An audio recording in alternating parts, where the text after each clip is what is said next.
అందరికీ నమస్కారం. Welcome to it's UTV. ప్రస్తుతం మనతో పాటు ఉన్నారు ప్రముఖ ఆధ్యాత్మికవేత్త, జ్యోతిష్య పండితులు, అమ్మవారి సేవకులు, దత్తాత్రేయ స్వామి గణపతి ఉపాసకులు మురళీధర్ శర్మ గారు. గురుగారితో మాట్లాడి మరిన్ని విషయాలు తెలుసుకునే ప్రయత్నం చేద్దాం. నమస్కారం గురుగారు. మహాదేవ శ్రీమాత్రే నమః. గురుగారు, గుడికి వెళ్తే వచ్చే ప్రశాంతత అసలు ఇక్కడ ఎక్కడా దొరకదు. అందరూ కూడా గుడికి వెళ్ళాలి అని అనుకుంటారు. కానీ తెలిసి తెలియక ఏవో ఒక చిన్న తప్పులు చేస్తూ ఉంటారు. గుడికి వెళ్ళినప్పుడు పాటించవలసిన నియమాలు ఏంటి గురుగారు? గుడికి వెళ్ళేటువంటి క్రమంలో పాటించాల్సినటువంటి నియమాలు అడుగుతున్నారు. ఇప్పుడు ఇది చెప్తే ఎంతమంది తిట్టుకుంటారు? ఎందుకు అంటే ఫోన్లో మాట్లాడుతూ ప్రదక్షిణ చేసే వాళ్ళు ఉంటారు. విన్నరా, నాది దేవాలయం, వల్లభ గణపతి దేవాలయం, చాలా పెద్ద టెంపుల్. నేను చూస్తుంటా కదా టెంపుల్లో కొందరు షార్ట్లు వేసుకొని గుడికి వచ్చేస్తారు. అదేవిధంగా చున్నీలు లేకుండా స్త్రీమూర్తులు గుడికి వచ్చేస్తుంటారు. కొందరు నైటీలు వేసుకొని కూడా వచ్చేటువంటి పరిస్థితులు ఉన్నాయి. నేను చూసిన ప్రదోష కాలంలో ఏదో టైంపాస్ అన్నట్టుగా వస్తారు. ఎట్లా వేద్దామని చెప్పి ఏదో పని మీద కూరగాయలు ఇవ్వడానికి అటు ఇటు పోతారు. పోయిన తర్వాత సరే ఏదో ఇంత పుణ్యం ఖాతాలు వేసుకుందాం అన్నట్టుగా అట్నే గుడికి వస్తారు. ఎందరికో చెప్పినాం అట్లా రావద్దమ్మా అని. అంటే చూడడానికి ఇప్పుడు ఒకటి పెద్దది, దాన్ని ఏమంటారు, లైక్ అంటే ఆడవారి గురించి అని చెప్పట్లేదు, చెప్తున్నాను. మగవారు కూడా టక్కు చేసుకుంటారు, పైన షర్ట్ వేసుకొని టక్ చేసేసుకొని బెల్ట్ పెట్టుకుంటారు. ఆ లెదర్, ఈ బెల్ట్ రిలేటెడ్ కూడా మనము పెట్టుకొని పోకూడదు దేవాలయానికి. కొందరు దేవాలయానికి వెళ్ళేటువంటి క్రమంలో పాపం వారి ఇంటికి గుడికి దూరం ఉంటుంది ప్రయాణం. మరి ఈ సందర్భాలలో వీరు చక్కగా రెడీ అయిపోతారు, కొబ్బరికాయ తీసుకుంటారు, ఆ బుట్ట అవి ఏవైతే ఉన్నాయో అవన్నీ తీసుకుంటారు. వారి భర్త పాపం రాత్రంతా ఎక్కడో పనిచేసి లైక్ అంటే 12కో 11కో ఇల్లు చేరుకొని పడుకుంటాడు. తనని లేపి తను స్నానం చేయకుండా కూడా బైక్ మీద నన్ను డ్రాప్ చేసిరా అంటాడు. ఇప్పుడు మనం ఇంత శుభ్రంగా స్నానం చేసాం, భగవంతుని దగ్గరికి పోదాము అని చెప్పి. సో ఈ విధంగా వెళ్ళేటువంటి వారు కూడా ఉన్నారు. విన్నారా, నేను చూస్తుంటా కదా, టెంపుల్లో కూర్చొని ఉంటా కదా, అతను బయట నుంచి దించేసి వెళ్ళిపోతాడు. మళ్ళీ వీళ్ళు పోంగా నడుచుకుంటూ వెళ్ళిపోతారు. సో ఇలాంటి పరిస్థితి. గుళ్ళో దేవాలయం ముందు మూల విరాట్ ముందు నిలబడి ఫోన్ మాట్లాడుకుంటూ జేబులో చేయి పెట్టుకుంటూ వస్తున్నా, ఓకే, అక్కడేదో మనిషి ఉన్నట్టుగా వీళ్ళ హావభావాలు.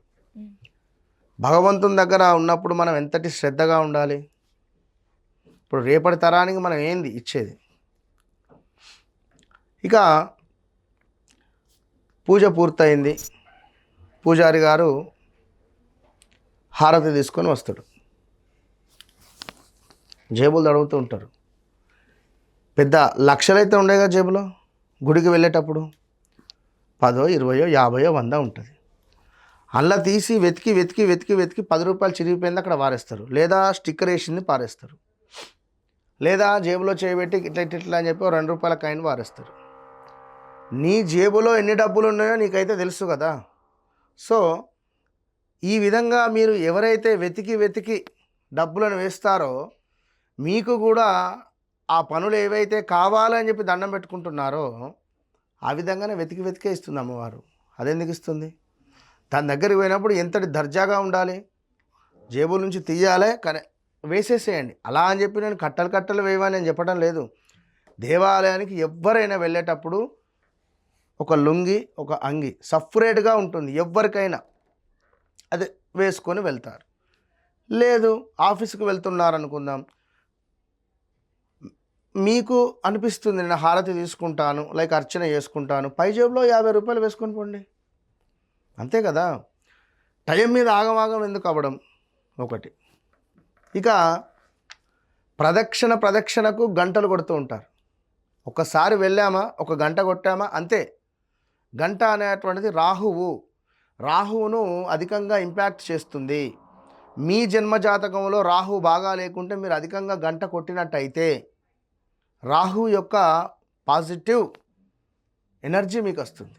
ఎనర్జీ లైక్ రిపీట్, రాహువు యొక్క నెగిటివ్ ఎనర్జీ మీకు వస్తుంది అధికంగా. ఈ నెగిటివ్ ఎనర్జీ గంటను అధికంగా కొడితే. ఇక మరీ అత్యంత ఘోర విషయం ఏమిటి అంటే, ఇప్పుడు మీరున్నారు, మీరు దేవాలయానికి వెళ్ళిర్రు, దీపారాధన చేశారు,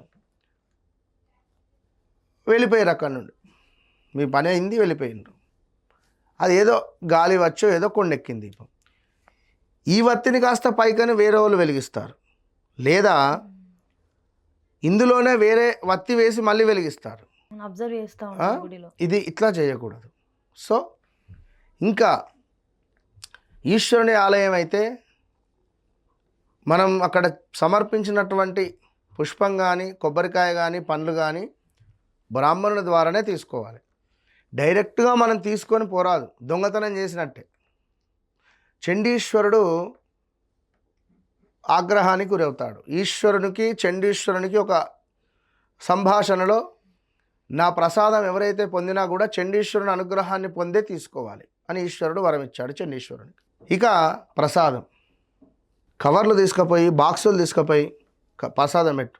మా ఇంట్లో మా 3 మనవాళ్ళు ఉన్నారు, మా ఇంట్లో ఎవరో ఉన్నారు, ప్రసాదాన్ని తీసుకెళ్ళడం. అదేవిధంగా తీర్థము తీసుకునేటువంటి క్రమంలో అని జరుగుతారు. తీర్థాన్ని ఎప్పుడైనా సౌండ్ రాకుండా తీసుకోవాలి. ఈ విధంగా చేతిని ఈ విధంగా పెట్టి చక్కగా ఇట్లా తీర్థం తీసుకోవాలి. ఇట్లా పెడతారు,